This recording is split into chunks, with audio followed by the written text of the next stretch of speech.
Order. Before we get started, let's introduce everyone on this meeting. I'm Sandy Brock. When you call your name, please confirm that you can hear me by verifying that you are present. We'll start with commissioners. Travis, Present. Jonathan, not Present. hearing. Present. Thank you. Gotcha. Amira, Present. thank you. And Noah is not with us tonight. Staff, we have Jan. Present. Thank you. This open meeting of the Conservation Commission is being conducted remotely via Zoom pursuant to Governor Baker's March 12th, 2020 order, as most recently extended on March 29th, 2023. Access information for the public has been provided on the town website. This meeting is being recorded. Please remember to mute your phone or your computer when you are not speaking. This is done by this is done on the phone by pressing *6. As chair, I will introduce each speaker on the agenda. Please note that you will not have screen sharing privileges, but staff can display any visuals per your queue. During periods of public comment, participants must use the raise hand icon in the Zoom menu bar to indicate they would like to speak. This is done on the phone by pressing *9 and then *6 to unmute when you are called on. Participants who raise their hand will be recognized one at a time and will be promoted to speak. Finally, each vote taken will be conducted by a roll call vote. As a reminder, the Commission is concerned with state and town wetlands and stormwater regulations. Concerns outside this purview need to be addressed to the appropriate boards. For example, road conditions must be addressed by the Select Board. Traffic concerns must be addressed by the Planning Board. All right. So as far as Jan, we have one discussion item and one RDA, correct? Yep. Okay. Where would you like to start? Because it doesn't really matter which one. Let's start with the RDA. Okay. So now there's not a date certain on this one.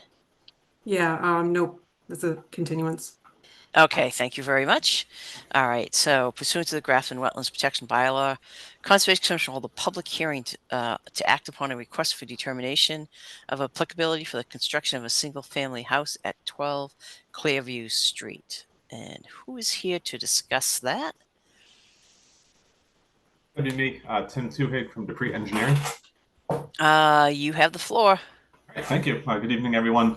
So we had submitted this RDA for the final lot on that Clearview subdivision. Had a fairly long history, and I know Art Allen had been out there a few times. There had originally been some wetlands that were mapped, and then I was asked to go back in April to basically close out an NOI to finalize that lot. And when I was there, I didn't see any wetland indicators, so I was scratching my head a little bit. And we thought it was best to go through the RDA route to basically get confirmation that there was no longer freshwater wetland or any other regulated resources on the property. And so we had the peer review with Art Allen. I met him on site. I think it was July 24th. He was in agreement. He had sent his memo to the Conservation Commission stating that he agreed with my findings, that the area has basically transitioned over time to upland habitat. There's a lot of upland trees coming in. The soils are oxidizing, and there are no longer any wetland indicators. Okay. Jan, what about the agent report? Yep. So originally this was 2 lots, 5 and 6, when the subdivision was first proposed and approved to meet the contiguous upland requirement. So this is the plan from that subdivision or for the single house lot 164-923. So we can see the wetland here. This is what was originally approved. But they came back in 2022 for an RDA because the wetland had shrunk. It lost its hydrologic connection from the wetland down through the drainage and became by law only as an isolated vegetated wetland. So we issued a determination saying that the wetland had shrunk and had become an IVW here. So now they, like Tim said, they came back. We had Art go out and look at it and found no evidence of the IVW anymore at all. transition to upland. Okay. All right, that's a little bit unusual. So let's go around with the commissioners and check in to see if they have any questions. And just to back up, we're doing an RDA for a house that's already been built, correct? No, the single family house that was approved under the DEP file number 164-923, work never Yep. commenced, and that's going to be the COC request we'll see after this. Okay, so in general, what they're doing is they're just kind of resetting the determination of the wetlands, and then they're going to, at some point, someone will be doing another plan that shows a house on it, but we won't really see that because there's no longer jurisdiction for Conservation Commission. Correct. Okay, all right. Questions from commissioners? Travis, got any? When was it originally delineated as a wetland? What year? I believe the original date was 2016. Yeah, I have Art's report, and it states in that report that he originally reviewed that as part of the larger subdivision back in 2016. Sandy, you can see all the aerials back to 2016, and it just doesn't look like much has changed. It's really odd that a wetland is no longer a wetland. And I have to wonder, like, where's that water going that was going there? So, Timothy, I mean, do you I have don't- an answer for that? I don't. Yeah, so the discussion that Art and I had was basically centered around the idea that through nothing in particular of the subdivision, the Clearview Street that did go in, that did cut it off from that wetland that's further downhill. So it did lose that hydrologic connection to some upland to a area further down gradient, creating that isolated condition. But in terms of the water that was previously maintaining any hydrology there, he attributed it might just be surrounding development, loss of infiltration across the greater watershed or landscape. I don't want to speak specifically for Art, but these were kind of the general discussions that we were having on the site. Yeah. So it was a wetland. The road went in, cut the wetland off, became an isolated wetland, and now it dried up. Correct. So, Bummer. All right. Yep. Yeah, I mean, if it's not a wetland, Sandy, I don't. right. I mean, I have one question related to that, but I'll get to that. But yeah, that's so it for me. all right. Thanks, Jonathan. I didn't have any specific questions on this one. Okay, Amira. I had a question about the kind of similar to what Travis was talking about. Could it be that, we've had droughts for the last couple of years? Could the wetland kind of not be visible because of some of those weather events? That could happen, and that happens all the time. But so, and again, it's about a few different things. It's about the soils, it's about the hydrology, and in Massachusetts, wetland is actually determined by the vegetation only. It is common practice to use all three components, the not just the vegetation, but the hydrology and the soils. And so, kind of my question to Timothy is that what were the soils like originally? Were they purely hydric? Were they transitional? What was going on with the soils? Because to me, that gives an insight of how how fragile or marginal those wetlands are. So, I mean, if you have glade soils, that means there's been water sitting there for hundreds of years. If you have, just barely making the criteria for hydric soils, then you can tell it's a transition area. And so a transition area may not be wetlands if you cut off the hydrology. So I'm not a wetland scientist, but I know enough about the three components to kind of so I guess, Timothy, if you could just kind of, what are the soils in this area, and are they shown as being hydric? Yes, Sandra. That was all very well said.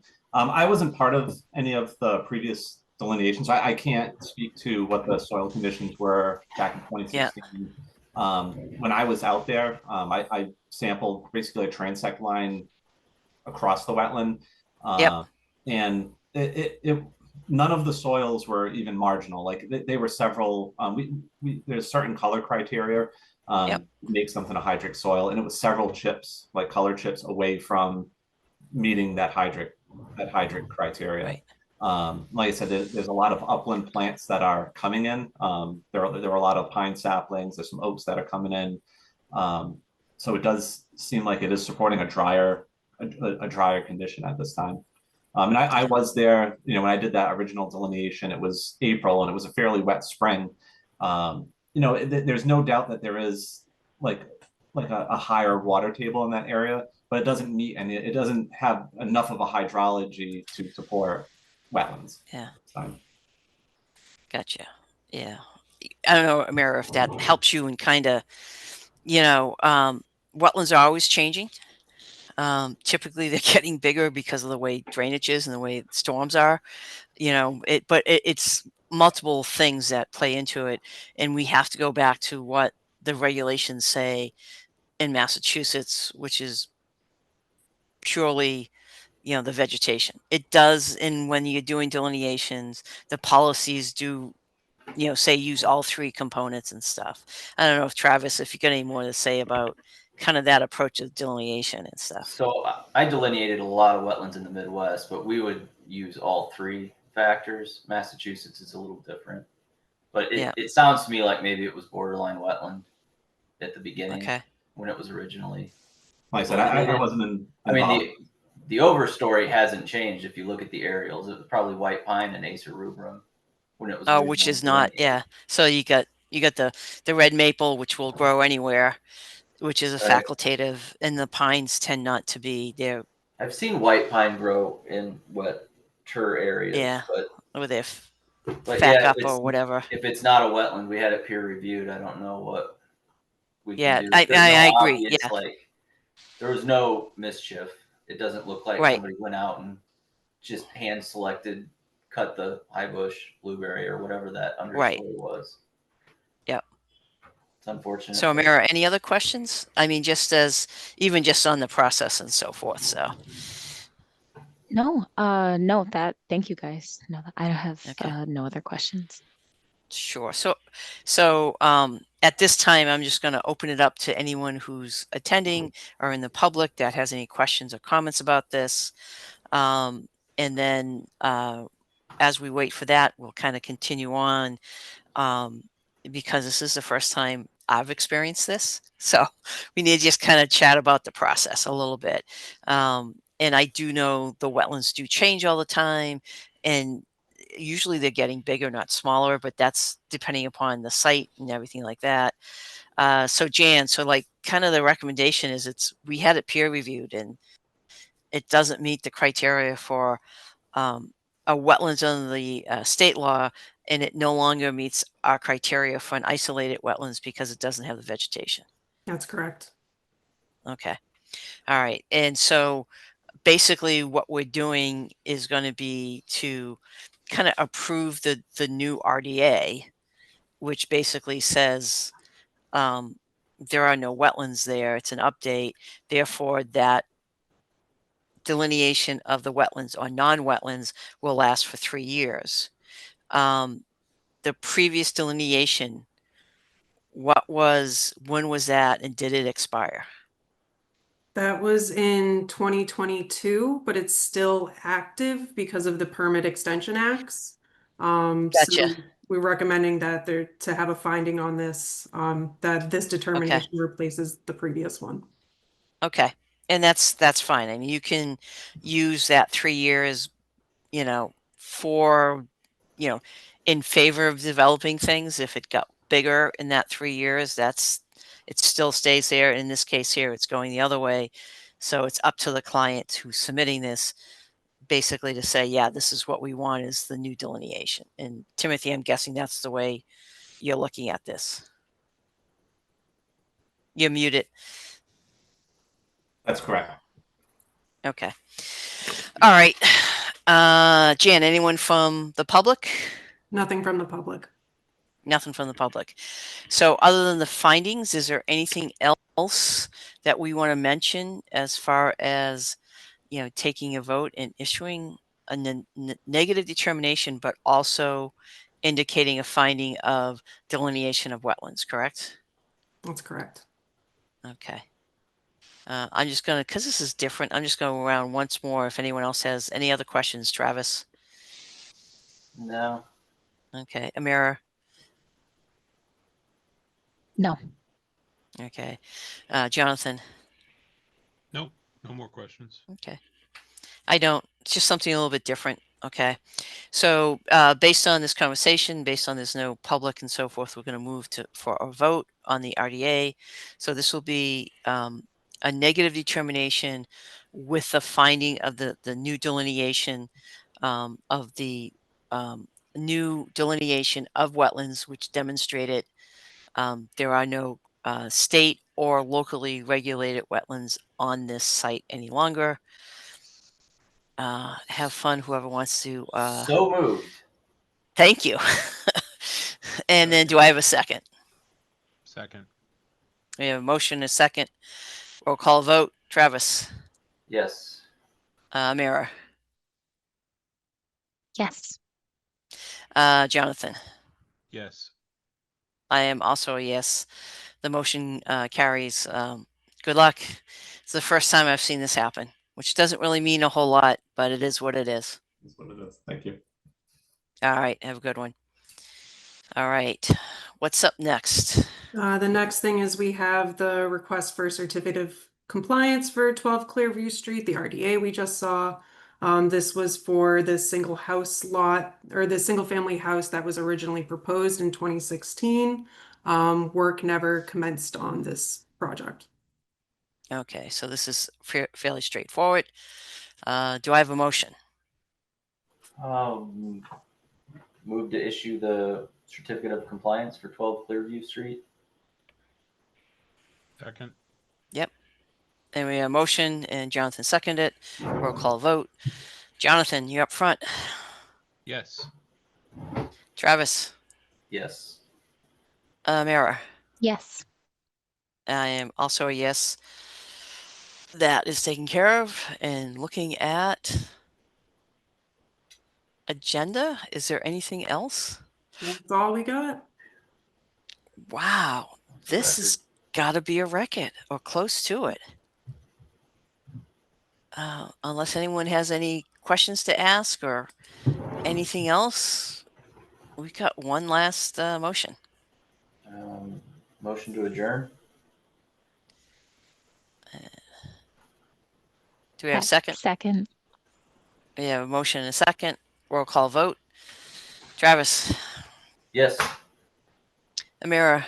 Yes. Jonathan? Yes. I am also a yes. This means that Jan has a crown of the shortest meeting